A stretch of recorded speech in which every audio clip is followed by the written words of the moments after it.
going on YouTube? I hope y'all doing good today. In today's video, we're just gonna talk about some more known facts that came out from an actual American bow main. I just found out about her channel. Her name is Miss 5000 Watts. I'm gonna shout her out in the description, and I'm gonna shout her out right now. I really appreciate the footage that she brought, because a lot of these videos I have been translating and having a hard time understanding some things that I'm gonna put in this video. So pretty much I'm compiling all of everything in one video, from her information, from the Japanese players information, everybody's perspective. She broke a lot of stuff down. Like I said again, she was actually at the event, so she got some good and nice clean gameplay to just dissect. She said a whole bunch of facts. She missed a couple of things. That's why I'm bringing everybody's footage together and kind of telling you every single fact. But that's enough talking. I shouted out all the players. Like I said, the information is down in the description, and I'm gonna put all the information that I got and cited all my sources down in the description. But let's go, man. Let's get into these facts. All right, so the first things first, the bow has a gauge on the side, and the actual name for the gauge is trick arrow gauge, and this is pretty much going to be your new bread and butter with the bow. So you should get really familiar with this gauge to understand how it works. Things that take away from this gauge is the tracer ammo, and also putting the power coating on is going to take away from this bar as well.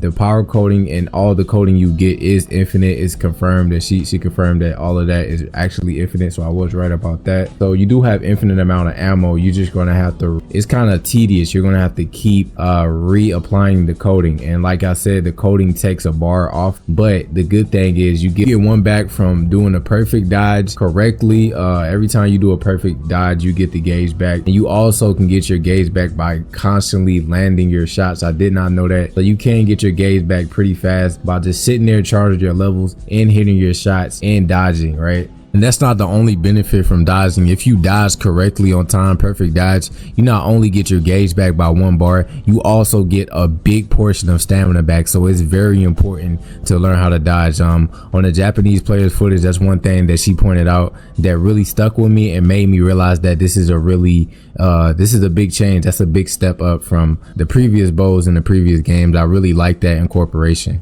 Our last video, I said that I think it's 2 types of evasions or 2 types of counters or perfect dodges. It's really just one. So now we can clarify there's only one, and you do not have to have all your bars full to just dodge, and when you do dodge, you just get that bar back. So that's a clarification on that. Next thing is, like in her footage a lot, she was using that jump shot a lot. They call it the flying swallow, whatever, but I just call it the jump shot because it's literally a jump shot.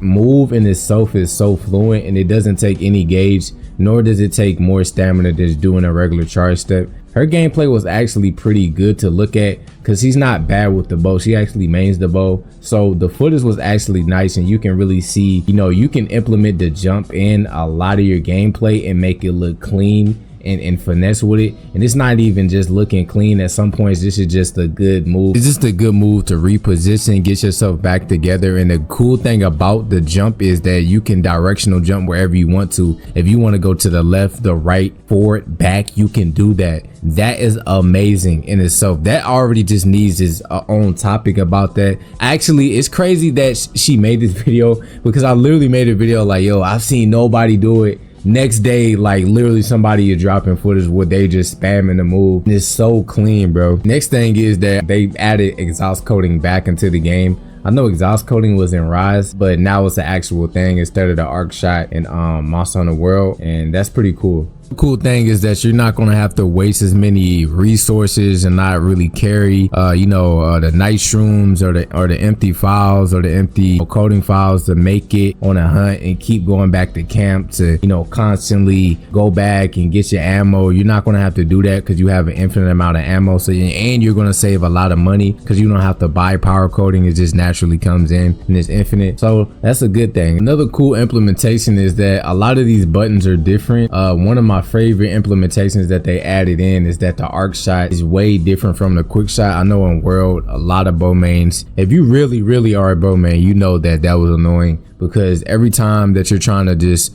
do a quick shot or it's like not in a certain window, you would end up doing an arc shot by accident and, you know, end up either dying, getting hit, and, you know, uncomfortable situations. So, you know, everybody can relate to that in one time in their lifetime or playing world. Oh, I'm glad that they separated these buttons and made those different.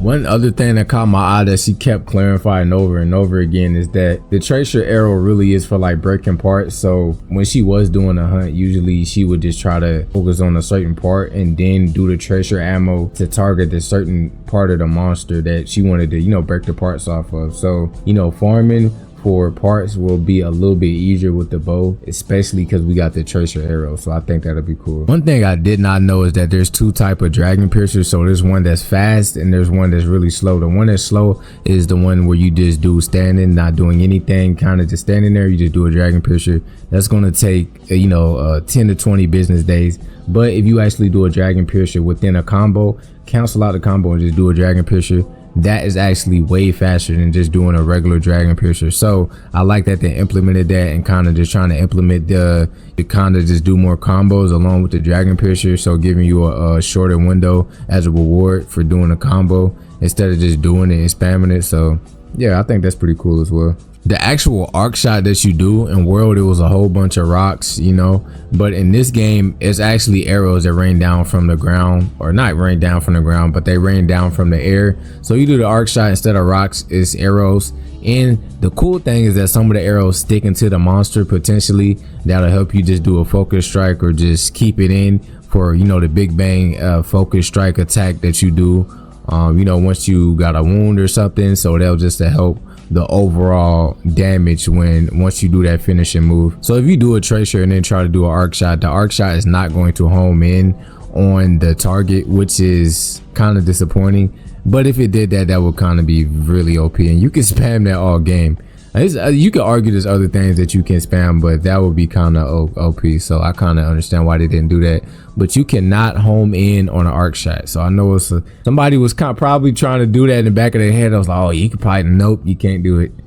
So kind of before I thought you can kind of just like spam the focus shot, but you can't really spam it unless the monster has like open wounds on it, and then you can do like the big bang attack where you see people, you know, do the focus strike and then go right back into the dragon piercer and do all that big boy damage, prior already having like arrows stuck into the wounds and stuff. So it's kind of a process, kind of like, you know, like you got to work yourself up to doing that. You can't just spam it. You can, but it's not going to really be effective unless you know, you see the wounds there, see the opportunity to do that. And another thing, you're going to be in focus mode pretty much the entire hunt with the bow, because like one of the same mechanics that you use to aim and shoot is how you get into focus mode anyway. So damn near the whole fight you're going to be in focus mode. So another thing too, my friend told me is that I didn't catch it in the first Monster Hunter live stream at Gamescom.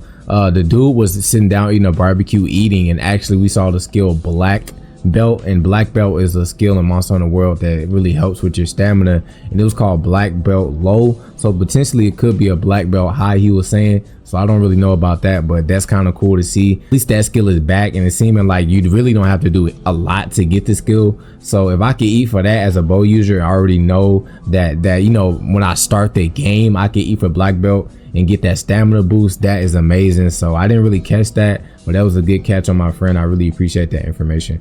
That's all I got for right now, pretty much. Like now I just want to talk about my thoughts and, you know, my thoughts about it, and I'm just happy, to be honest. I got everything I needed. Another thing she kept clarifying too, and it's different to playing the, I mean, obviously it's different being there playing the game and then just looking at footage, but I have a good idea how it's playing already from looking at other people. That like people are very observant. I'm one of the observant people, and I could tell, like I literally, like that's why I like her gameplay, because I could tell how she likes to play. She likes to jump around, move. She was testing stuff out, but I really was paying attention to how she was playing. And if you just go back to her video, her original, just look how she's playing. Like she's trying stuff out, but what is the move that she's doing the most, bro? She is jumping around, styling, trying to be more like, trying to have swag when she's playing. Like she's really trying to do that. She's nice at that. She's really dodging and doing everything on time, but I can see how this is, and I could tell that I'm going to like playing with this weapon. I don't need to necessarily play it. I wish I did have the opportunity to, but it's all I have is to look at this footage. But from the footage, it's looking pretty nice, man. I'm not gonna lie, it's really nice, man. I can't wait to play this, man. So much stuff I want to try.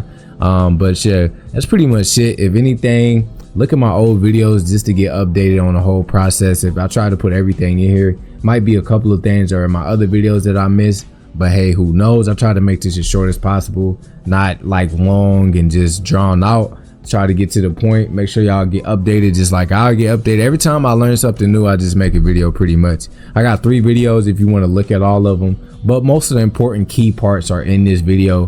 That's all that really you need to understand and know. So unless you're just curious by curious, you may have missed a couple of facts in my other videos, you want to go look at that. Either I'll put them at the end of this video and down in the description.